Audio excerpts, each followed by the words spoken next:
It's finally time, because to get where I want to go, I don't think it's going to be really realistic for me to do it in the speed that I wanted to without proper guidance and help. So this episode, I finally introduce you all to who's going to coach me for the next year and a half. And if you stay till the end of the video, I'll show you who it was that I had that conversation with that said that he was thinking about coaching me. But I ended up going with this coach for reasons that I'll explain in this video. And now the reason why I'm getting a coach in the first place is just because I think that to do this in the smartest way possible would be to have someone seeing from a third view angle to see the entire picture instead of just what I'm seeing. And of course, since I want to go pro, we're going to have to introduce the spicy supplements, which means that I would like to have guidance to do this as correctly as possible. So without further ado, you've probably seen him before, but you might not know where. And that's because he was on stage in 2023 and 2024 against Eric Janicki. Oh, yeah. And he is the person that beat Eric, got his pro card, and then the next day competed in the pro show in Vancouver and got his Olympia ticket. Well, no. Actually, I did the pro show in Vancouver. It was like mostly for fun. It was an open day. I wasn't an open bodybuilder yet. However, the following week, literally like a week after joining pro, I did a Chicago Pro as a 212, and I won my pro debut, going to the Olympia. So you managed to hold your conditioning at that crazy level for an entire week after? Well, not only for an entire week, but for an entire year. I did nine shows last year, which, don't do it. It's not good. Amazing. Yeah.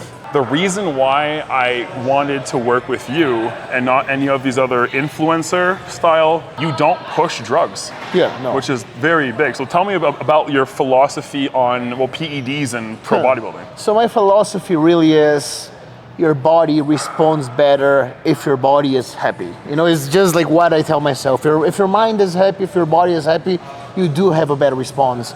So I see people jamming gear, like using a lot.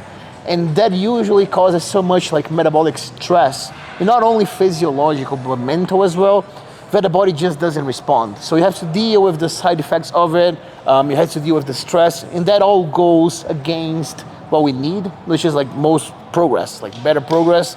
The goal is always to actually build good metabolic adaptation, especially you coming from like an obese background. Everything's very different.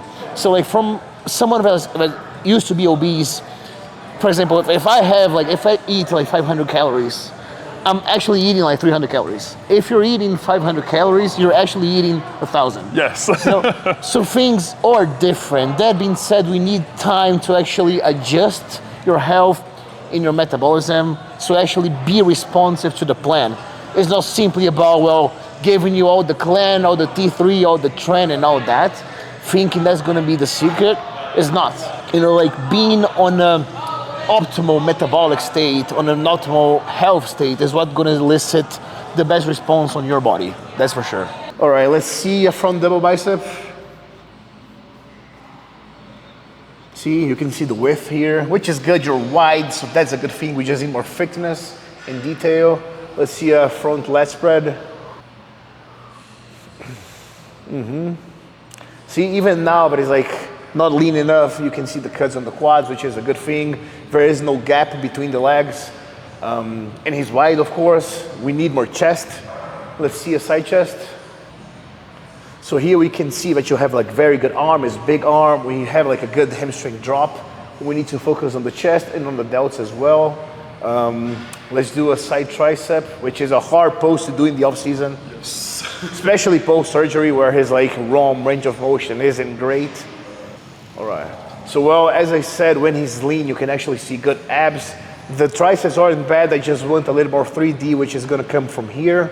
Let's see a back double bicep. Oh, so here are the key points to look at.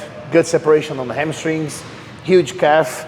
The back is wide, which you can't really see because of the skin and fat on the waist, but when we cut this off, the back will look wider. We just need more thickness, more 3D, and the width is actually pretty good. So it's detail and thickness.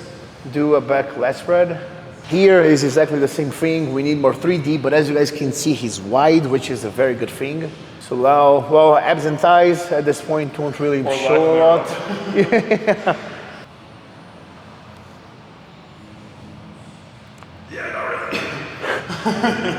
And the most muscular, the synthol most muscular. So everybody, so I got accused of using synthol in my traps so much, but it's just because I can hyperextend my scapulas, and so it makes it look like I have these gigantic things. Which I can actually see from the back here, and it looks weird, but it's fucking awesome, yeah. The side for you guys. Yeah, so show from the back, it shows a lot. Yeah, that's what it looks like. So. It looks like you have a butt. There we go.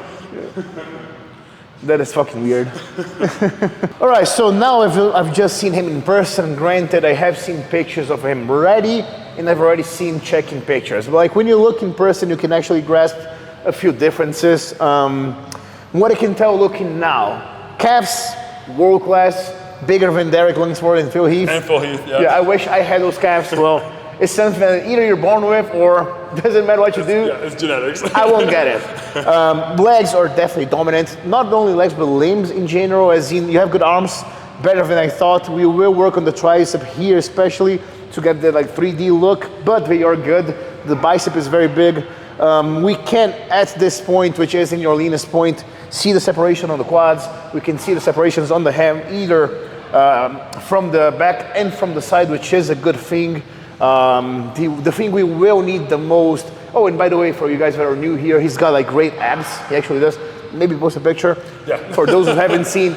But we do need the chest and back. So this is the main thing here, is like chest and back. So chest, back, arms. Yeah, so this is why I implemented like one pull day, one push day, and then an upper day.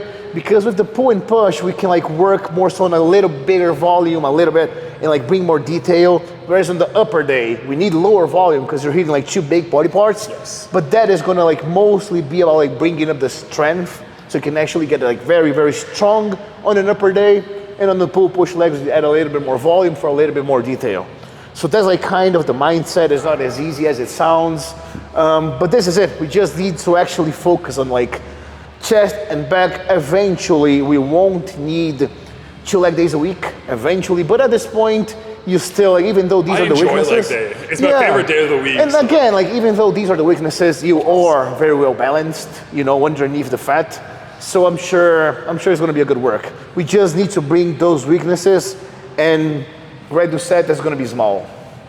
That's the point. Absolutely. Yeah, so that's it. Let's go for the workout section. Perfect. I got 3 more, I think. Push. Yep.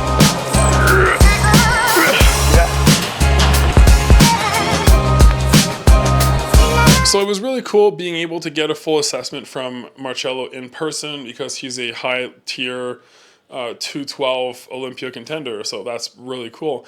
And also the fact that he is local to my area means that I'll be able to get like good feedback quickly and accurately because he'll be able to see my body as it changes. But one thing I do want to talk about again and reiterate is that in about 1 or 2 of the next videos, I will actually talk about super supplements or the spicy supplements. And I'm going to be very transparent about the fact that I will be obviously engaging in this, but I will be as ethically correct because there are some younger audiences that watch this channel and I don't want to give them blanket information because what's going to be right for me probably won't be right for anybody else. But one thing I do promise to do going forward, and this is more of just a documenting piece for the rest of the journey here, is that I want to be very, very, very, very transparent as to the good, the bad, but most importantly, the ugly and the bad stuff that comes with spicy supplements. So for everybody that is going to join along on this journey, thank you very much. Don't forget to like, comment, subscribe as always, and let's change the world together.